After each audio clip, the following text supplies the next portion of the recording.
Times are changing, and we need to change with them. So here's a question for you. What if there was something you could do that had the potential to change your life and your perception of what true happiness felt like? And how by living each day as your authentic self could bring joy and inspiration to your world through your presence and willingness to be who you were meant to be, despite what you've been told and learned. The good news is there is such a thing. It's called individuation. Let's start here. There's a age-old debate, and by the way, not to be confused with old age debate, that's another story, but there's a age-old debate about what came first, the chicken or the egg. And I'm here to tell you that it actually is the egg that came first, and science will back that up. The earliest fossil evidence of the chicken's domestication can be found in northeastern China at around 5400 BCE. And the chicken's wild ancestor most likely was the jungle fowl of Southeast Asia. Now, it's the chicken that came out of the egg, but the egg came from a different species. Here's how it all comes together. Now, this part, it's a little thick, if you will, so stick with me as I try to explain it.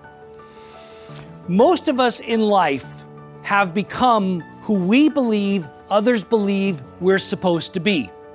Now, I know that might sound a little complicated, but let me try to explain it this way from a personal experience.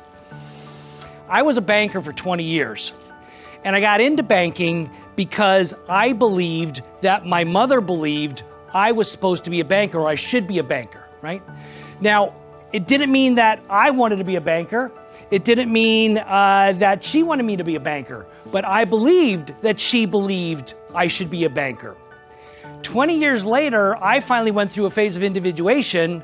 I paid attention to the things that were important to me, what I wanted in life, despite what maybe I believed somebody else believed, and I became who I was, who I am today. It's a completely different life. So let me give you 3 questions to ask yourself to see where you are in the whole idea of individuation.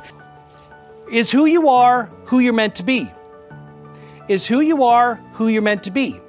Is it your life, your hobbies, your career you're living, or are they what somebody else expects? Question number 2, are the expectations you're fulfilling yours or someone else's? Really, whose vision is it? Question number 3, are the responsibilities and things that you have to do each day, do they come easy to you for even the hard things, or do you struggle to do some of the basic requirements of what you're responsible for each day? Again, I know they're 3 very simple questions, but if you give them some time and space for consideration, you might be amazed at what you see in the mirror. Here it is. At the end of the day, we can all be successful at many things if we have the talent, drive, and ability to get the job done. I mean, it just makes sense. If we pay attention, though, to that inner voice, the one that's shining a light on our innate talent, skills, and abilities, the ones that just come to us naturally, then I believe we'll have an opportunity to experience a joy, a fulfillment, and a belonging that can only be ours if we are who we're truly meant to be. And isn't that a gift, a chance, and an opportunity we'd want for everybody, especially the ones we love?